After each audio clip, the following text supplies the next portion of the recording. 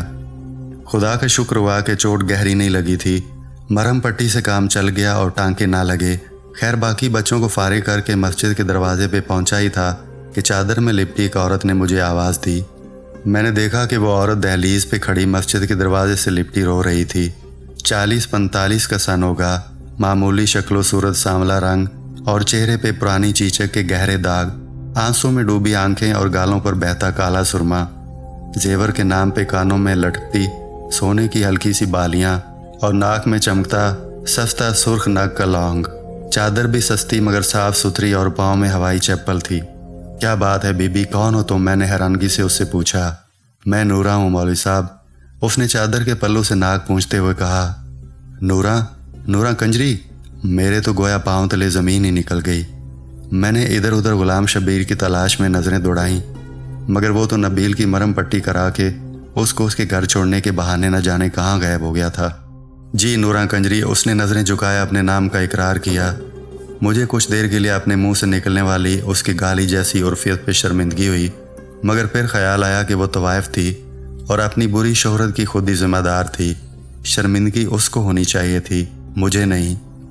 پھر اچانک مجھے احساس ہوا کہ میری موتی جیسی مسجد میں اس طوائف کا ناپاک وجود کسی غلاظت سے کم نہیں تھا۔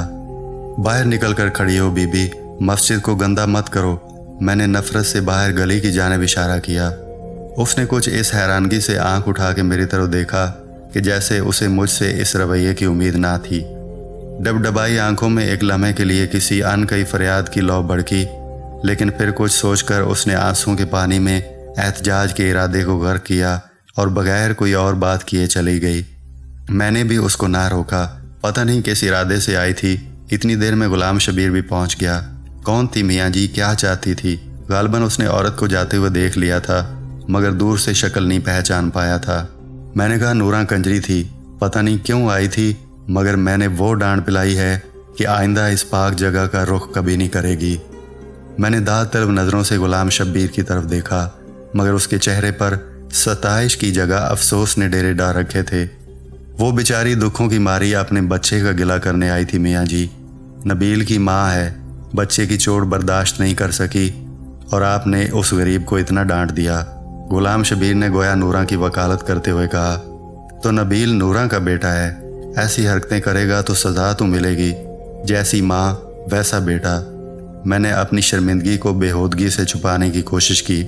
ایک لمحے کو خیال بھی آیا کہ بچہ تو معصوم ہے، اور پھر میں نے زیادتی بھی کی تھی، مگر پھر اپنے استاد ہونے کا خیال آیا تو سوچا کہ بچے کی بھلائی کے لیے ہی تو مارا ہے، کیا ہوا؟ اور پھر ایک طوائف کو کیا حق حاصل کہ مسجد کے امام سے شکایت کر سکے؟ کتنے بچے ہیں نوراں کے؟ میں نے بات کا رخ بدلنے کی کوشش کی۔ مسجد میں پڑھنے والے سب بچے نوراں کے ہیں میاں جی، اس کے علاوہ ایک گود کا بچہ بھی ہے۔ بس اس محلے میں صرف نوراں اپنے بچوں کو مسجد بھیجتی ہے، باقی سب لوگوں کے بچے تو آوارہ پھرتے ہیں۔ غلام شبیر کی آواز میں پھر نوراں کی وکالت گونج رہی تھی۔ میں نے بنا کر جواب دینے کا ارادہ کیا ہی تھا کہ کوتوال صاحب کی گاڑی سامنے آ کر رکی۔ خود تو پتہ نہیں کیسا آدمی تھا، مگر بیوی بہت نیک تھی۔ ہر دوسرے تیسرے روز ختم کے نام پر کچھ نہ کچھ میٹھا بھجوا دیتی تھی۔ اس دن بھی کوتوال کا اردلی جلیبیاں دینے آیا تھا۔